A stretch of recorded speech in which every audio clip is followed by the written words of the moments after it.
Muchas gracias por continuar en sintonía de A la Medida.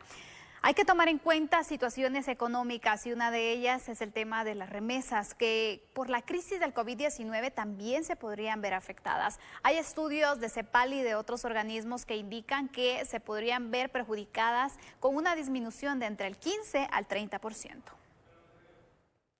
Se podría decir que las remesas se han constituido en uno de los pilares más importantes de la economía guatemalteca, que benefician directa e indirectamente a millones de familias en el país.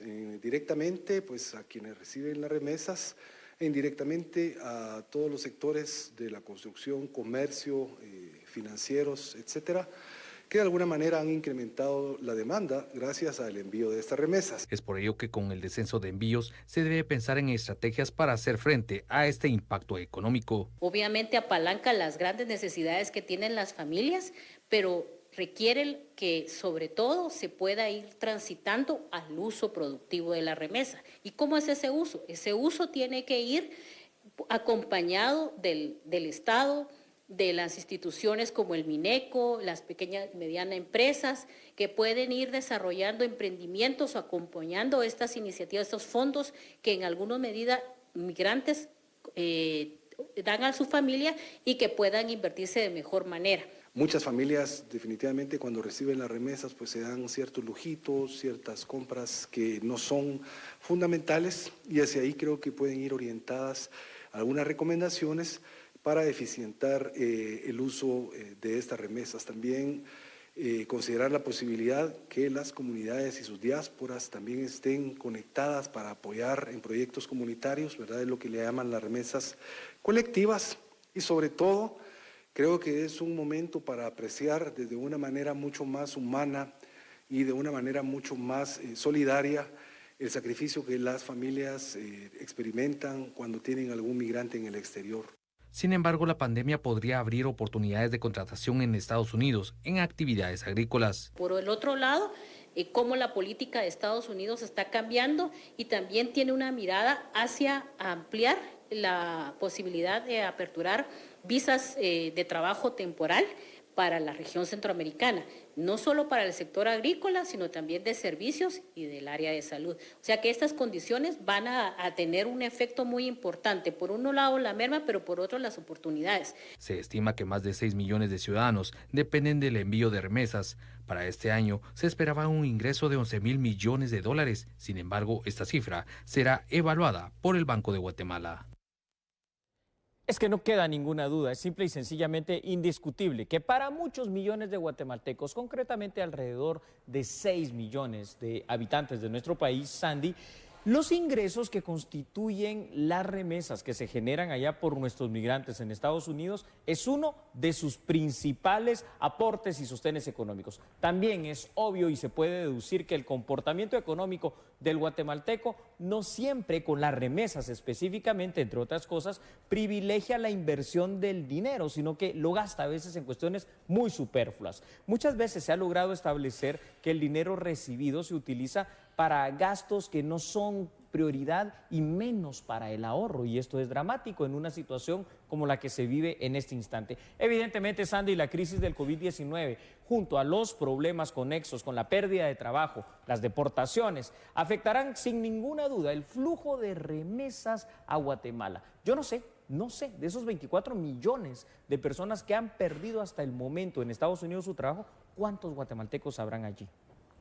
Imagínate, realmente es un panorama bastante lamentable, bastante triste, porque sabemos, Julio, que estudios incluso lo han confirmado que gran cantidad de guatemaltecos, de familias guatemaltecas dependen de las remesas. Así es. Con un medio de subsistencia especialmente. Entonces, ¿qué les puede esperar a estas personas si estas remesas pueden bajar en los rangos considerados por CEPAL y por otros organismos que ya han hecho sus análisis? Yo veo dos opciones claras aquí en Guatemala. Aquellos que han recibido remesas por años o por X cantidad de tiempo y que han logrado ser, Sandy, lo suficientemente previsores para poder apartar un porcentaje de las mismas y hacer algún tipo de ahorro, van a poder salvo llevar y paliar de alguna buena manera esta situación, tal vez por algunos meses, ¿verdad? Porque hay allí un dinero ahorrado, un dinero guardado, un dinero que va a servir en esta instancia. Pero aquellas personas que lo han utilizado para gasto cotidiano, sin guardar y sin reservar en alguna situación, van a encontrar una situación de crisis total, porque si sus familiares ya no son capaces de enviar este dinero, pues eso se va a traducir aquí en hambre, se va a traducir en pobreza, se va a traducir en miseria, se va a traducir en falta también de los insumos más básicos, como el pago de la luz, del agua, de la casa, de los colegios, de la ropa, de la comida, y ahí va a ser una situación muy grave. Definitivamente, y es que hemos hablado también en el tema de las remesas, cuando hablábamos de esas cifras que habrían, este año sobrepasaron también, ¿te recuerdas que hablábamos acerca de los ingresos que se habían tenido, que eran bastante esperanzadores, pero también la recomendación que realizábamos, que se fuera un porcentaje para el ahorro, para la inversión, porque no solamente era de gastar lo que se recibía, sino de pensar en el futuro, especialmente considerando la situación migratoria de varios guatemaltecos que obviamente están irregulares, que están ilegales y que en cualquier momento podían ser deportados. Bueno, esa no fue la situación, pero se enfrentan a esta pandemia. Sí, se enfrentan a esta pandemia. Es una crisis de nivel global que económicamente, fuera de los demás temas sociales, de la salud y todo lo demás, va a afectar a muchos, pero que Guatemala, Sandy, Guatemala realmente va a ser muy golpeada. Recordemos que hay alrededor de casi 3 millones de personas nacidas en Guatemala o de origen guatemalteco que en Estados Unidos, como tienen a sus familiares acá en nuestro país, aportan eso que puede ser mucho, que puede ser poco, pero que al final de cuentas suma una enorme cantidad de dinero. Bueno, 11,000 millones de quetzales, no es poco, Eso se va a ver completamente disminuido y reducido y nos va a afectar, no solo en el poder adquisitivo, sino que en la vida cotidiana del guatemalteco. Julio, ¿cuál sería el panorama que podríamos tener entonces ante esta situación, la baja en las remesas? Sabemos que uno de los factores principales por los que las personas migran es por la situación económica. ¿Tú crees que se podría elevar el número de personas que estarían intentando, a pesar de la situación, llegar a los Estados Unidos, migrar para buscar una mejor oportunidad económica?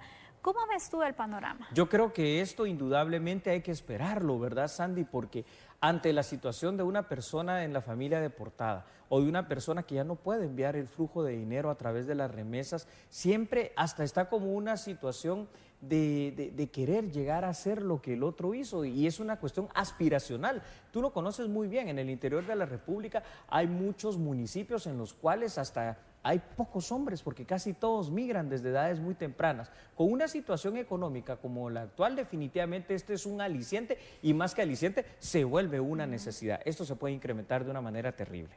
Increíble, Julio, pero hay más información que yo quisiera que tú nos compartieras, por favor. Claro que sí, Sandy. Por favor, usted escuche esto. No se puede esperar que el Estado de Guatemala pueda actuar de alguna manera o de alguna forma para poder prevenir una disminución de ingresos en remesas, pues esto ya no depende de él, son factores completamente ajenos. Lo que sí se debe y le debe dar prioridad al Estado de Guatemala y la sociedad guatemalteca también, tratar de empezar a generar confianza en nuestro país. ¿Y eso para qué, Sandy?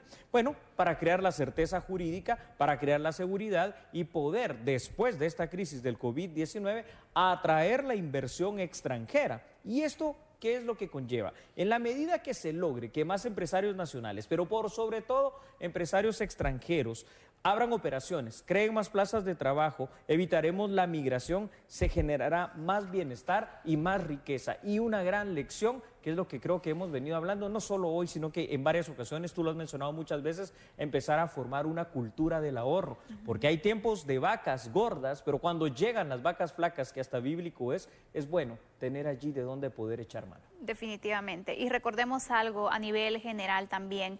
Nunca hemos estado acostumbrados, a lo mejor, yo te diría, en mi caso no lo estoy, ni lo había considerado hasta este momento, incluso poder establecer un fondo de emergencia a nivel familiar, a nivel personal, para situaciones como estas.